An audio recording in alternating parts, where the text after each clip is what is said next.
Let us react to this man revealing why women will never be loyal to you. Women will never be loyal to you. They will be loyal to their emotions. Remember that. Women are not loyal to you. No matter how long you've been with them. No matter how many kids you have with them. No matter how many dogs you have with them. No matter how many houses you built together. How many years you spent together. Marriages, Christmas parties, family events. Doesn't matter. She will always be loyal, not to you, but to her emotions. The only thing that will keep her there and keep her emotions in check is by you staying strong, not you necessarily being good. I mean, that's great. I mean, think of it this way. Being a good man is for you. Okay, being a good man makes you feel good. Sure, you're providing and protecting for her. Sure, you're taking care of her. But being good is really just your own bragging rights. Just put it that way. Don't expect anything from her because she's not really going to behave any differently. As a matter of fact, again, like if you don't bring strength into the mix with you being good, she will look at all your goodness and all of the stuff you do as annoyance, right? She'll like look at it and just like downplay all of it, minimize it. And so what that you're rich? So what that you have a good job? So what that you have a degree in something? So what you pay for all our bills? So what? It won't matter to her unless you bring strength to it. There is a particular kind of man who believes he has purchased loyalty. He has paid the bills. He has built the house. He has shown up at the family events. He has carried the emotional furniture of the relationship, while she rearranged it every week. He has been patient. He has been faithful. He has been a good man. And then one day, she looks at him with the cold politeness normally reserved for a waiter who brought the wrong salad. She says, "I'm just not happy anymore." And he stands there, stunned. He begins presenting receipts as if he is arguing a fraud case in court. "But I did everything for you. I gave you children. I gave you security. I paid for this. I fixed that. I supported you when—" She does not care. Because he made a catastrophic error. He believed that effort automatically creates desire, and that provision automatically creates loyalty. It does not. The man in this clip says, women are never loyal to you. They are loyal to their emotions. That is a brutal statement, and like most brutal statements, it contains enough truth to be useful, and enough exaggeration to make foolish men destroy their own judgment. No human being is permanently loyal to another person merely because history exists. Not men, not women, not husbands, not wives, not business partners, not friends who call you brother until you stop being useful. People are loyal to the experience they associate with you. They are loyal to what being around you makes them feel. They are loyal to the identity they get to inhabit in your presence. And if that experience changes, if contempt replaces admiration, if boredom replaces tension, if resentment replaces trust, then all the shared Christmas parties in the world become little more than photographs in a box. That is the reality young men need to understand. Not so you become paranoid. Paranoia is merely fear wearing a detective's hat. Understand it so you stop treating relationships like a vending machine. Insert kindness, patience, money, and emotional availability. Receive devotion, passion, and lifelong loyalty. That is not a relationship. That is a fantasy invented by men who confuse being needed with being desired. The speaker says, being a good man is for you. There is something sharp in that observation. Goodness is not leverage. Being reliable, generous, loyal, and responsible does not force attraction. It does not force respect. And it certainly does not force someone to remain invested when their feelings have changed. A man can be good and still be weak. He can provide and still be afraid to speak. He can pay every bill and still ask permission to have an opinion in his own house. He can be a faithful husband and still behave like an unpaid intern in a relationship he supposedly leads. This is where many men get confused. They think strength means cruelty. They think the opposite of being a soft, agreeable servant is becoming an angry tyrant, who speaks in podcast clips and calls every woman female like he is documenting wildlife. That is not strength. That is insecurity with a microphone. Strength is the ability to remain internally stable when someone else is emotional, distant, seductive, disappointed, or disappointed in you. It is the ability to say, I understand how you feel, without saying, therefore I will abandon every boundary I have. It is the ability to be generous without becoming a hostage.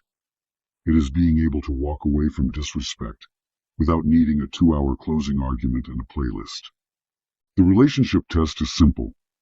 Can you maintain your center when the other person tries to pull you out of it? Because attraction does not thrive on servitude. Respect does not grow from fear. And a woman, like any person, eventually loses interest in someone whose entire personality is organized around preventing her from leaving. That man is not loving. He is negotiating with abandonment. Now let us address the line that will make many people uncomfortable. Women are loyal to their emotions. It is too broad if taken literally. There are women with extraordinary discipline, loyalty, courage, and integrity. There are also men who will leave a 30-year marriage because a woman at work laughed at their joke twice. Humanity is not divided into saints on one side and emotional bandits on the other. But in romantic life, feelings matter more than people want to admit. They often matter more than stated values. A person may say they value stability, loyalty, family, kindness, character, and commitment. Then they meet someone who makes them feel intense desire, admiration, novelty, danger, or validation, and suddenly their principles become flexible enough to pass through a keyhole. That is not feminine. That is human. Research has repeatedly shown that relationship satisfaction is strongly associated with commitment and the perceived quality of alternatives. One of the most influential models in relationship science, developed by psychologist Carol Rusbold, found that people tend to remain committed when they are satisfied, have invested substantially, and perceive few attractive alternatives. Notice what that means. History and investment matter, but they do not operate alone. If satisfaction drops and alternatives appear more appealing, commitment becomes vulnerable. That should not make you cynical. It should make you awake. A relationship is not secured by possession. You do not own someone because you share children, property, debt, a last name, or a dog with anxiety. Those things create ties, certainly. They can create responsibility, but they cannot manufacture desire, admiration, or respect. And any man who thinks he can lock down a woman's heart by building a bigger cage has already lost her. The dangerous woman is not necessarily the woman who leaves. Sometimes leaving is honest.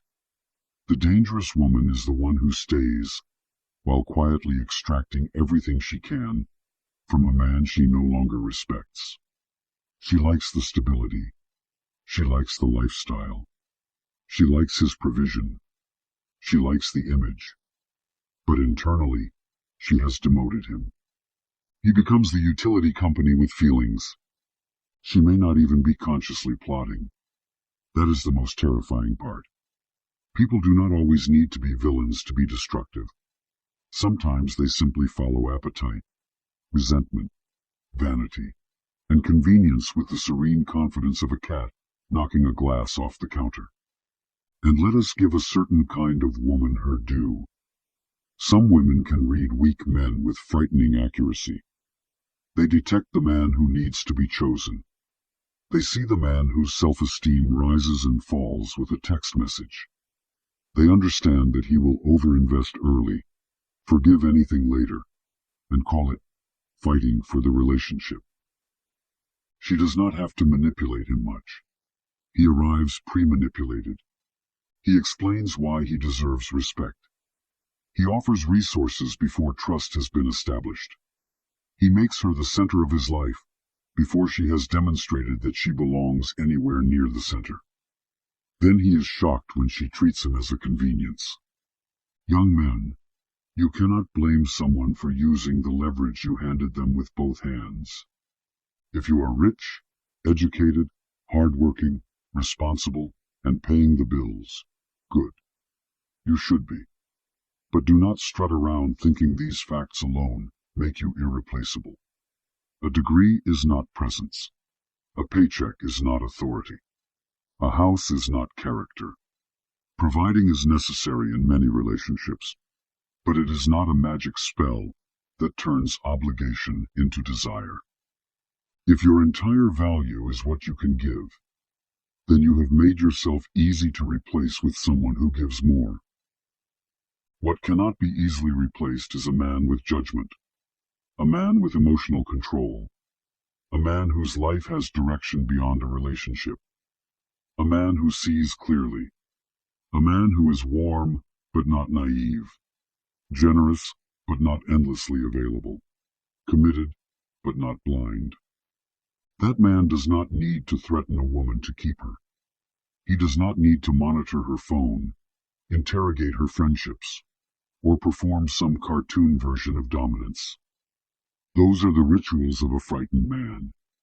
He knows that if he has to control every door, he has no real hold over the house.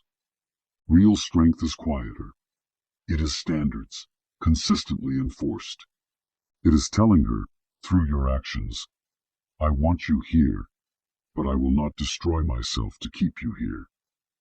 That sentence changes everything. Because now she is not dating a man she can casually downgrade. She is dating a man with a life, a code, options, and the ability to leave a bad arrangement. Not because he is playing games. Because he refuses to become a game piece. Your homework is simple, but it will expose you. For the next 2 weeks, observe your relationship, or your pursuit of one, without trying to win approval. Notice where you over-explain. Notice where you chase after mixed signals. Notice where you give more than you receive, because you are afraid the flow of attention will stop. Notice every time you accept something that makes you feel smaller, then call it being understanding. Write it down. Then ask yourself one unpleasant question. If I stopped providing attention, money, favors, reassurance, and emotional labor for 30 days, what would remain between us? If the answer is tension, silence, guilt, or a woman suddenly discovering she needs space, then you do not have connection. You have a subscription service. Cancel it. Do not become bitter toward women. Bitterness is still devotion. It is just devotion that is curdled. Build discernment instead. Choose women whose actions show reciprocity.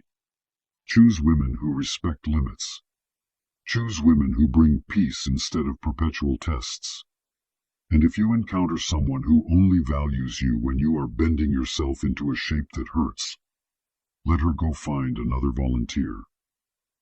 If you like this video, subscribe for more analysis like this. And subscribe to my other channel, X-Pimp Explains Women Masterclass. Now comment below. Do you think loyalty comes from love, shared investment, fear of loss, personal character, or something else entirely?